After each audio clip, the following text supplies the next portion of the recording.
नमस्कार दोस्तों, आज सुनेंगे चौथ माता की कथा। एक गांव में एक सेठ और एक सेठानी रहते थे। उस सेठ को एक बेटा और एक बहू थे। बहू जब बर्तन मांजकर नीचे पानी फेंकने के लिए जाती तो पड़ोसन पूछती, आज खाना में क्या खाया? तो बहू बोलती, बासी कुसी तरबासी खाया। और इस बात को बेटे ने सुन लिया और सोचने लगा, अभी तो ये ताज़ा भोजन करके आई है, फिर भी बासी कुसी तरबासी क्यों बोल रही है। तभी बेटे ने अपनी माँ से कहकर एक दिन भोजन में खीर बनवाया और सभी बेटे और बहू माँ सभी बैठकर साथ में भोजन किया। और जब बहू बर्तन मांज कर नीचे पानी फेंकने के लिए जा रही थी तब बेटे पीछे पीछे आने लगा। फिर पड़ोसन ने पूछा, आज भोजन में क्या खाया? तभी बहू कहने लगी, बासी कुसी तरबासी खाया। और बेटे ने सुन लिया। तभी बेटे ने सोचा, अभी तो ये खीर खाकर आई है और कहती है बासी कुसी तरबासी खाया। तभी बेटे ने रात्रि होने का इंतजार करने लगा। जब बहू रूम में गई तब बेटे ने पूछा कि तू तो अभी खीर खाकर नीचे गई थी, फिर भी तुम बासी कुसी तरबासी क्यों बोली? तब बहू मुस्कुराते हुए बोली, ये जो धन है ये तो आपके पिता और दादा और परदादाओं का ही धन है। ये धन आपका मेहनत का कमाई नहीं है, इसलिए ये भोजन बासी ही हुआ। तभी बेटे ने सोचा कि मैं परदेश कमाने के लिए जाऊंगा और माँ से आज्ञा लेने के लिए गया। माँ ने कहा, बेटा मेरे पास बहुत धन है, तुम्हें परदेश जाने का क्या ज़रूरत है और तुम्हें कमाने का क्या ज़रूरत है। बेटा नहीं माना और माँ से आज्ञा लेकर प्रदेश चला गया। वहाँ सेठ के यहाँ नौकरी करने लगा। सेठ कुछ ही दिनों में सेठ का विश्वास पात्र बन गया। सेठ ने सारा काम सौंप कर तीर्थ यात्रा पर चले गए। इधर बहू से सास ने बहू से कह रखा था कि परिंदे का पानी खत्म मत होने देना और चूल्हे का आग बुझने मत देना। एक दिन चूल्हे का आग बुझ गया। तभी बहू पड़ोसन के यहाँ आग लेने के लिए गई।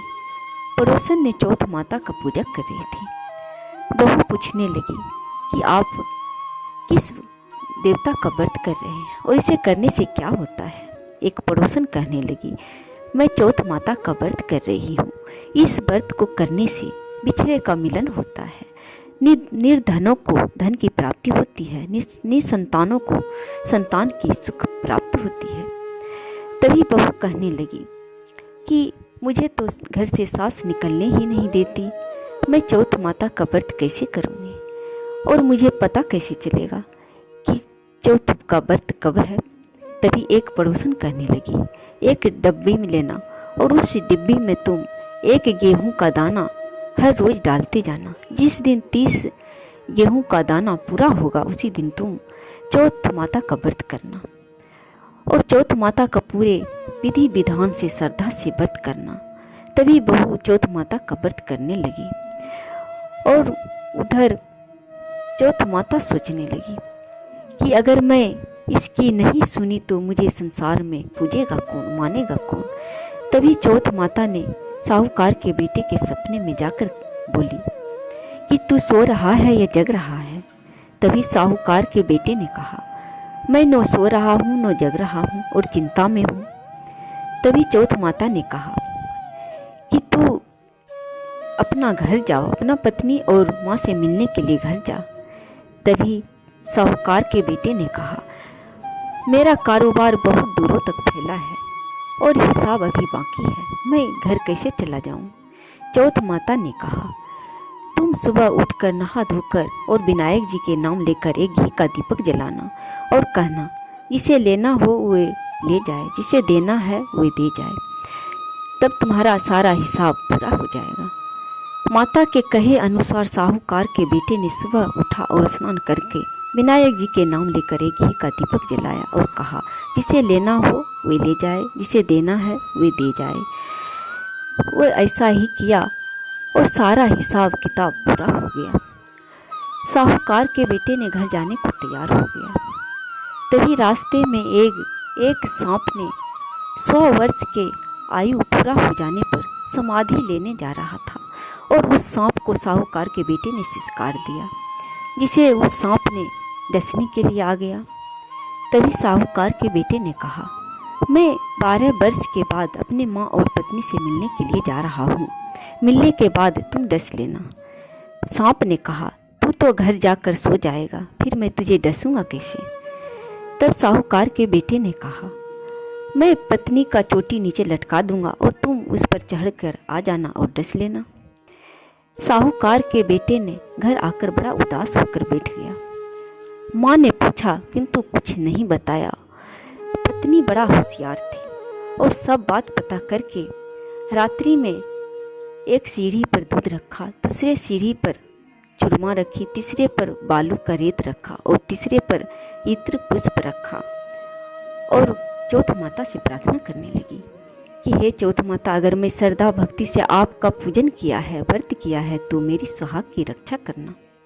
और इतना कहकर बहू रूम में चली गई। जब सांप आया तो सबसे पहले दूध पिया और चूरमा और रेत का पर गलोल किया। उसके बाद इत्र और पुष्प सभी वस्तुओं का आनंद लेते हुए जब सांप डसने के लिए जाने लगा, तभी चौथ माता ढाल बनी और विनायक जी तलवार बने और सांप के 7 टुकड़े हो गए। जब देर तक नहीं उठा बेटे और बहू, तब माँ उठाने के लिए जाने लगी। तभी सीढ़ी पर खून ही खून देखा तो माँ जोर जोर से रोने लगी। तभी बेटा ने कहा, माँ, मेरे बैरी दुश्मन मरा है, तुम उसे साफ करवाओ तब मैं बाहर आऊँगा। माँ ने साफ करवाया तब बेटा और बहू बाहर आया। बेटे ने कहा, माँ, जब मैं परदेश गया था तो किसी ने पुण्य या कोई व्रत किया था? तब माँ ने कहा, नहीं बेटा। बहू ने कहा, हाँ, मैं चौथ माता का व्रत किया था। तभी सास कहने लगी, तुम चारों समय का भोजन करती थी, तब तुम व्रत कब की? तब बहू कहने लगी, पहले समय का भोजन मैं पानी वाली को देती थी, दूसरे समय का भोजन मैं गाय के बछड़े को खिलाती, तीसरे समय का भोजन मैं जमीन में गाड़ देती थी और चौथे समय का भोजन मैं चंद्रमा को अर्घ्य देने के बाद स्वयं खा लेती थी। और बनिया के दुकान से पूजा का सामग्री लाया है, उसका हिसाब कर देना। सास ने जाकर पानी वाली से पूछी तो पानी वाली ने कहा, हाँ, महीने में एक बार मुझे भोजन देती थी। और गाय के बछड़े से पूछा तो गाय के बछड़े के मुख से फूल गिरने लगा। जब जमीन खोदा तो जमीन से रोटी सोने का चक्र बन गया। और जब बनिया से पूछा तो बनिया अपना हिसाब कर दिया। तब बहू सास से कहा कि माँ, मुझे चौथ माता का उद्यापन करना है। तब सास बहू मिलकर धूमधाम से चौथ माता का उद्यापन किया। इस तरह चौथ माता की कृपा से उस साहूकार के बेटों का प्राणों का रक्षा हुआ और वे सुखी संपन्न हो गए और आनंद पूर्वक अपने परिवार के साथ रहने लगे। जो भी मनुष्य श्रद्धा और भक्ति से चौथ माता का पूजा आराधना करते हैं, वे सुखी संपन्न रहते हैं और सभी संकट दूर हो जाते हैं। बोलो चौथ माता की जय, सिद्धि विनायक महाराज की जय।